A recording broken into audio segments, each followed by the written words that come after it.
وہ کس طرح اس کے حضور ناز عرض کرتے تھے. حضور نے ہمیں اللہ کو منانے کے طریقے بھی بتلائے. فرمایا جب ماں باپ دعا مانگیں گے اولاد کے حق میں تو وہ مان جائے گا. حضور علیہ السلام نے فرمایا جب مسافر دعا مانگے گا تو اللہ مان جائے گا. فرمایا میرے رسول کریم نے کہ جب بیمار دعا مانگے گا تو اللہ مان جائے گا. اور سید عالم علیہ السلام فرمانے لگے جب تمہارے ضعیف کمزور مجبور لوگ دعا مانگیں گے تو اللہ مان جائے گا. اور حضور نے فرمایا جب تم فرض ادا کر کے دعا مانگو گے تو اللہ مان جائے گا. اور میرے محبوب نے فرمایا جب پچھلی رات اٹھ کے تم اس کے حضور عرض کرو گے تو وہ تمہاری دعاؤں کو قبول کر لے گا, وہ تو مان جائے گا. اور حضور نے ہمیں دن بتائے, فرمایا جمعے والے دن مانگنا مان جائے گا, شب قدر کو مانگ لینا مان جائے گا, شب برات میں دعائیں کرنا وہ مان جائے گا, رمضان کی راتوں میں مانگنا مان جائے گا, قرآن پاک کے ختم کے موقع پر دعا کرنا مان جائے گا. طریقے بتلائے. اب یہ ہے کہ ہم نے تو مانگنا تھا نا اس کی بارگاہ میں, ہم نے تو حاضر ہونا تھا, ہم نے آگے بڑھنا ہے, اس کے حضور عرض کرنا ہے. حضور نے ہمیں بتلایا کہ مومن متقی ہوتا ہے نا, پرہیزگار ہوتا ہے, اس نے کچھ نیکیاں بھی کی ہوتی ہیں. جس طرح اسے اپنے گناہوں کا پتہ ہوتا ہے نا, تو اسے پتہ ہوتا ہے کہ نہیں یار فلاں کام میں نے فقط اللہ کی رضا کے لیے کیا ہوا ہے, وہ میرا اور میرے رب کا راز ہے. فرمایا جب تم بڑے الجھ جاؤ نا, جب تم بڑی آزمائش میں آ جاؤ, اور جب تم سمجھ لو کہ اب میں بڑی تکلیف میں آ گیا ہوں, تو پھر ایک طریقہ حضور نے ہمیں اور بھی بتلایا مانگنے کا, ایک اور طریقہ بھی بتلایا. اور وہ روایت صحیح مسلم میں موجود ہے. راوی حضرت عبداللہ ابن عمر رضی اللہ تعالیٰ عنہ, حضور فرماتے ہیں 3 لوگ سفر کر رہے تھے.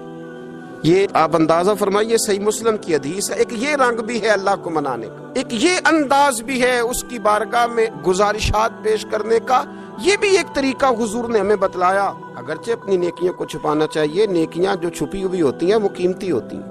حضرت عبداللہ ابن عمر فرمانے لگے کہ نبی پاک صلی اللہ علیہ وسلم فرماتے ہیں 3 لوگ سفر کر رہے تھے, رستے میں طوفان آ گیا, تیز بارش شروع ہو گئی. تو حضور فرماتے ہیں وہ تینوں بارش سے بچنے کے لیے ایک غار میں چھپ گئے. ان کو پتہ ہے پرانے زمانے کے اندر غاریں ہوتی تھیں, اور لوگ جب سفر کرتے تھے لمبے تو پتھروں اور پہاڑوں کے بیچ میں سے سفر کرتے تھے.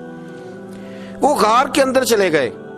اب چونکہ طوفان بہت زیادہ تھا, جب وہ غار کے اندر چلے گئے تو اللہ کے پیارے حبیب صلی اللہ علیہ وسلم فرماتے ہیں پتھر اوپر سے لڑکتا ہوا آیا, آ کے اس نے غار کو بند کر دیا. اتنا تیز اور اس مضبوطی کے ساتھ وہ پتھر لگا, اور اتنا صحیح فٹ ہوا کہ اندر روشنی آنی بھی ختم ہو گئی. اب 3 لوگ ہیں.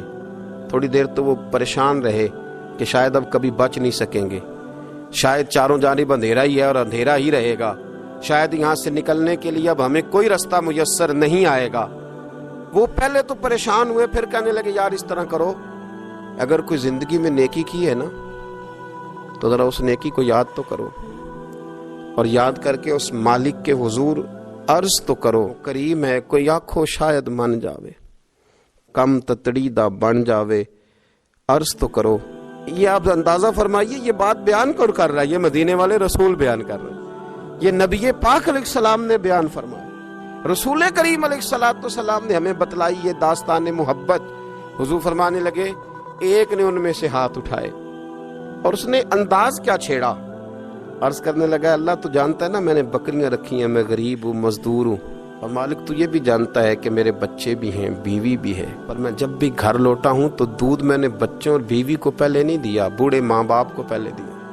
وہ غار میں تنہا بیٹھے ہیں اور اپنے مالک کو منا رہے ہیں. عرض کرتے ہیں اللہ تجھے یاد ہے نا ایک رات جب میں بڑی دیر سے لوٹا تھا, لکڑیاں کاٹتے درخت تلاش کرتے مجھے دیر ہو گئی, میں دیر سے لوٹا تھا, نیت یہ کر رکھی تھی کہ دودھ سب سے پہلے ماں باپ کو پلاؤں گا. مالک جب میں لوٹا تو وہ بوڑھے تھک کر کے سو گئے تھے. میری بیوی نے مجھے کہا کہ بچوں کو پلا دو, وہ سو گئے, تو میں نے کہا نہیں میرے ذمے ہے ان بوڑھوں کے دل کو ٹھنڈا کرنا, ان سے پیار کرنا. اے مالک فجر ہو گئی, آفتاب طلوع ہونے کا وقت آ گیا, پر میں نے ماں باپ کے بیدار ہونے کا انتظار کیا. اے اللہ وہ جب اٹھے تو ان کی آنکھوں میں جو میرے لیے دعا تھی اور ان کے سینوں میں جو میرے لیے کرم تھا, اگر تیری بارگاہ میں وہ نیکی قبول ہے تو مالک پھر رحم فرما, نہ اس مشکل سے آسانی عطا فرما. سنو سنو, رسول کریم صلی اللہ علیہ وسلم فرماتے ہیں کہ اس بندے کی دعا مکمل ہوئی تو پتھر تھوڑا سا سرک گیا, اور اتنا سرکہ کہ آسمان نظر آنے لگا۔ جس نے ماں باپ کو منایا ہے، ان سے پیار کیا ہے، پھر یہی بات وسیلہ بن جائے گی رب کے ماننے کا۔ پھر رسول کریم صلی اللہ علیہ وسلم فرمانے لگے، دوسرا بولا اور عرض کرنے لگا کہ اے اللہ، تو جانتا ہے مجھے اپنے چچا کی بیٹی بھانے لگی تھی، میں اس کی طرف رغبت کرنے لگا تھا، اور میں نے جب اس سے جا کے ارادہ کیا کہ میں تیرا طالب ہوں، تو اس نے مجھے کہا کہ پہلے 100 دینار لاؤ، تو اللہ میں نے مشقت کر کے 100 دینار جمع کیے، اور جب میں پوری طرح اس پر حاوی ہو گیا، وہ میرے قبضے میں آ گئی اور گناہ کا میں نے ارادہ کر لیا، تو اس عورت کے منہ سے ایک جملہ نکلا کہ اللہ سے ڈر، اے مالک وہ میرے قبضے میں تھی، اے اللہ میں گناہ پر قادر تھا، میں چاہتا تو گناہ کر لیتا، لیکن جب اس نے تیرا نام لے کے کہا نا کہ اللہ سے ڈر، اللہ میں ڈر گیا، میں اسے چھوڑ کے آ گیا۔ اگر تجھے یہ بات پسند ہے تو پھر نکال دینا اس مشکل سے، پھر کر دینا کرم۔ اللہ میری بھی تو چڑھتی جوانی تھی نا، میں بھی تو سب کچھ کر سکتا تھا، پر تیرے لیے، تیری خاطر میں لذت گناہ سے باز رہا، تو اللہ تو رحمت فرما دے۔ حضور فرماتے ہیں اس کی دعا مکمل ہوئی تھی کہ پتھر تھوڑا اور سرک گیا۔ پھر تیسرا بولا، اور اس نے بول کے کہا، اے اللہ ایک مزدور کو، ایک دیہڑی دار کو، ایک غریب کو میں نے کام پہ رکھا ہوا تھا، یہ تیرا اور میرا راز ہے اللہ۔ وہ مزدور، وہ دیہڑی دار میرے پاس کام پہ لگا تھا، کچھ چاول میں نے اس کی اجرت مقرر کر دی کہ تو کام مکمل کرے گا تو میں تجھے دوں گا، اور جب اجرت لینے کا وقت آیا تو وہ بگڑ کر ناراض ہو کر چلا گیا، میں اسے ڈھونڈتا رہا، وہ مجھے ملا نہیں، میں نے اس کے چاولوں کی قیمت کاروبار میں انویسٹ کر دی، اس کا تھوڑا سا سرمایہ پر میں نے کھایا نہیں، پھر وہ مجھ سے میں کاروبار کرتا رہا، اور اتنا کاروبار کیا کہ بہت ساری گائیں اور ان کے چرواہے تیار ہو گئے، وہ سالوں کے بعد لوٹا، میں نے اس غریب کا مال کھایا نہیں بلکہ بڑھایا، محفوظ کر کے رکھا، وہ سالوں کے بعد لوٹا اور کہنے لگا میرا مال، تو میں نے کہا وہ ساری گائیں تیری ہے، وہ چرواہا تیرا ہے، یہ سارا کچھ تیرا ہے۔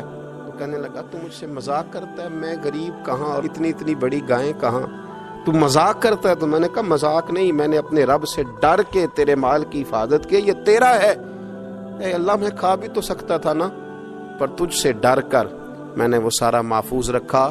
اللہ اگر تجھے میری یہ ادا پسند ہے تو پھر آج مان جانا، آج راضی ہو جا۔ اللہ کے رسول فرماتے ہیں اس کی دعا مکمل ہوئی تھی کہ پتھر لڑکا اور ان کے لیے رستہ بن گیا، وہ باہر آ گئے، تو حضور نے ہمیں بتلایا کہ وہ تمہاری نیکیاں جو چھپی ہوئی ہیں، وہ تمہاری نیکیاں جو تم نے خالص اللہ کی رضا کے لیے کی ہیں، ان نیکیوں، ان اعمال کا وسیلہ بھی تمہارے رب کے ماننے کا ذریعہ بن جائے گا، اس کو منایا جائے، اس کے حضور حاضری دی جائے، اس سے بخشش کا سوال کیا جائے، اس کی بارگاہ میں یہ گزارش کی جائے کہ اللہ غریبوں، مجبوروں، کمزوروں اور ان لوگوں کے صدقے جو اللہ رستہ دیکھ رہے ہیں کہ رستہ کب کھلے گا، جو تیری بارگاہ کرم کے سوالی ہیں، ان کے صدقے تو رحم فرما، تو کرم فرما۔